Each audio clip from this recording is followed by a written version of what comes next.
No introduction to come in with a halo because you know that I'm a king. It's the finest gent in the south, and this is Life on Lens, a series that I am bringing to you guys where I will be reviewing tech and gadgets. And without wasting any further time, let us get into the video. Cue the intro.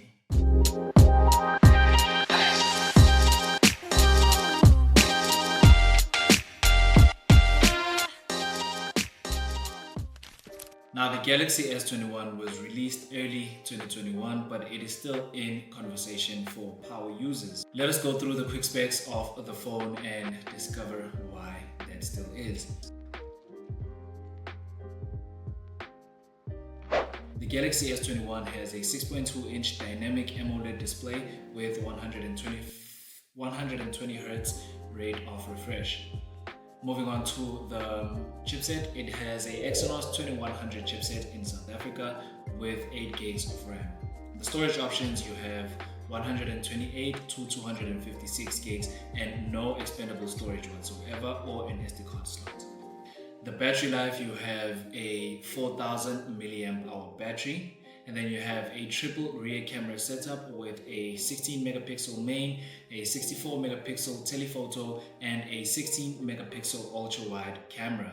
The front facing camera or the selfie camera is a 10 megapixel, which shoots very clear photos in the daylight or in clear day.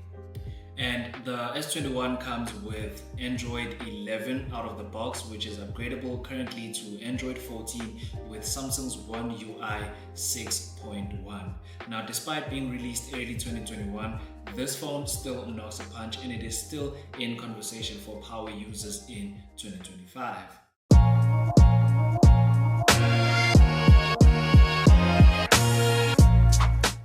Now, here's where it gets juicy. The display is still elite with vibrant colors, crisp details, and buttery smooth scrolling at 120 Hz. The performance-wise, this phone is no Snapdragon 8 Gen 2, but the Exynos 2100 still proves to be king with multitasking and heavy gaming and, pretty much everyday tasks that you throw at the phone. Now, moving on to the camera setup, the cameras are very good in low light and also in good lighting conditions like today where it is sunny. It records of up to 8K at 60 frames per second, but if you move into full HD, you can record 30 or 60 frames per second. The Samsung's One UI is very sleek, customizable, and has matured over the years. I love how you can customize the icons on the screen to match the color palette that you want to go with. In terms of if you want it blue, you can make it blue. If you want to make it purple, you can make it purple, depending on the color palette that you choose. And also, with the apps that you have or the icons of the apps that you have, they also turn into the color palette that you have chosen. But if it is compatible with the Samsung's One UI skin and is customizable.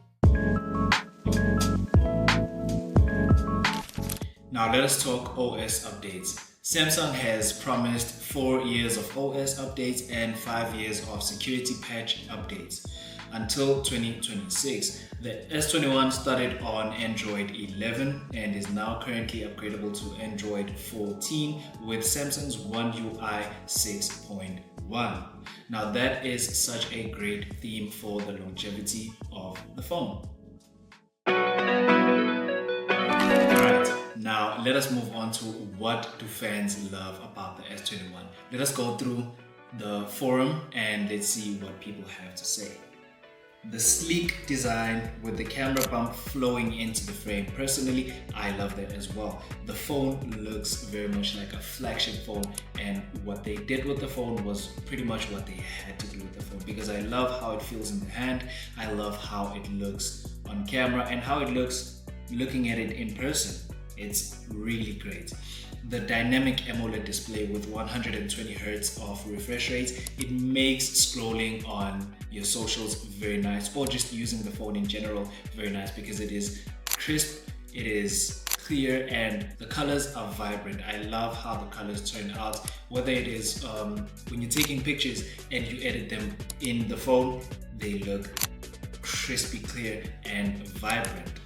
Moving on to the flagship level camera software, which has director's view.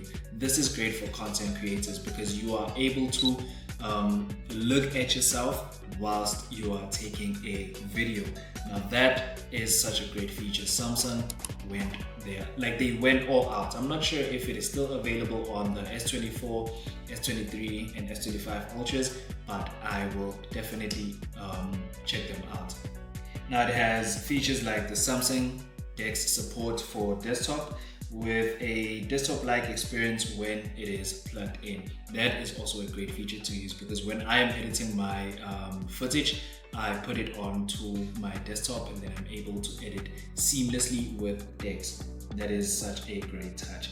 And also it is IP68 water and dust resistant. I have not tested the phone yet for its durability, but I will test it in due time because I got this phone not so long ago and I'm not trying to mess with it. Anyways, let us move on to the next category. Now let's talk real world camera usage. Daylight shots, they're sharp, punchy and Samsung-like style saturation. I love how the pictures and the videos of this phone turn out. In low light, the S21 holds up surprisingly well with a good noise handling. There's not too much noise, but there is noise when zooming in and out of modes. When you're zooming from 10 times zoom to 1 time zoom or to ultra wide mode, you get a little bit of noise. But what I found was a better option. Instead of using the zoom or the scroll wheel for the zoom, use the numbers that are on the screen, like 5 times zoom, 10 times zoom, like that. Use those numbers instead of zooming in with the scroll wheel. I find that it does not use the lens. It uses, I think, digital zoom or something like that, but it looks a bit noisy and I do not like how that turns out. Moving on to the 3 times hybrid zoom. Yes, it is a hybrid zoom. It is usable and video stabilization is top tier.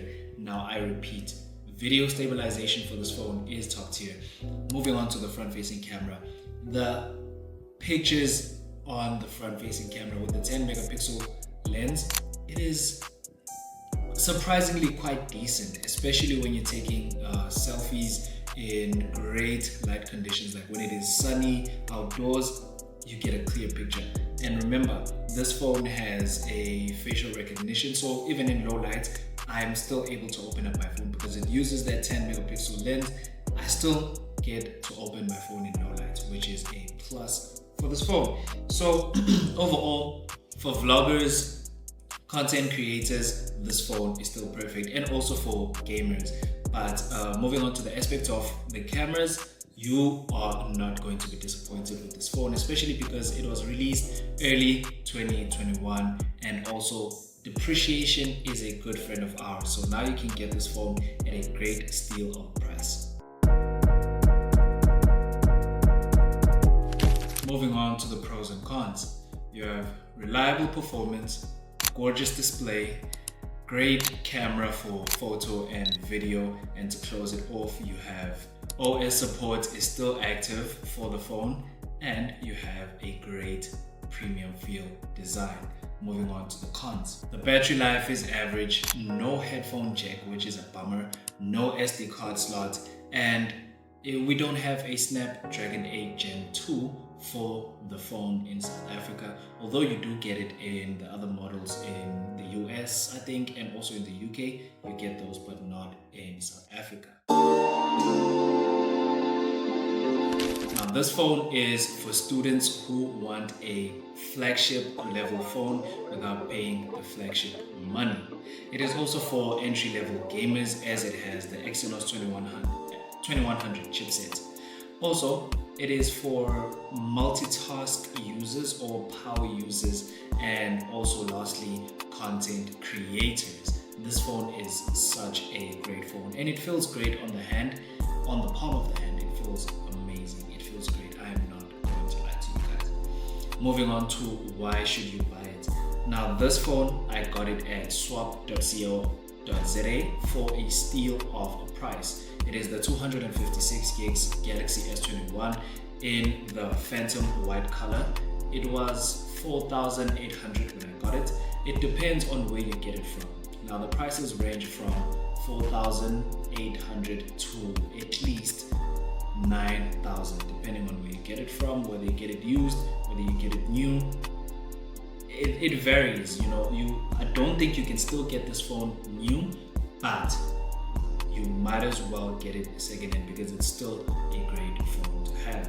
Now, one issue that I have noticed with this phone as well is the overheating when it is exposed to the sun, because the bezels feel metal-like and then they heat up on your hand, so that can get uncomfortable really quickly. And also, whilst charging it, you need to put it in a room temperature type of condition because it overheats a bit. Not overheats, but it produces heat. Now moving on to the summary of this review. This is a great phone for content creators. It is a great phone for first time flagship users without paying the flagship price. So should you buy it? Yes, you should. And why should you buy it? Because it gives you a premium feel for the buck. You know, it still has OS support as opposed to the Note 20 Ultra, which I had. I wanted to buy the Note 20 Ultra again because it is such a great phone, but it is an enthusiast phone now. This phone, I bought it because I want to use it, you know, as opposed to it just being an enthusiast phone. I really need to use the phone. So this will move on to being my primary phone. Now make sure to like, comment, subscribe for more videos like this one. And if you like and if you want to grow the channel, please make sure to like, subscribe and comment. Let me know which phone you want me to review next. So until next time, stay tech savvy, and this was Life on Lens.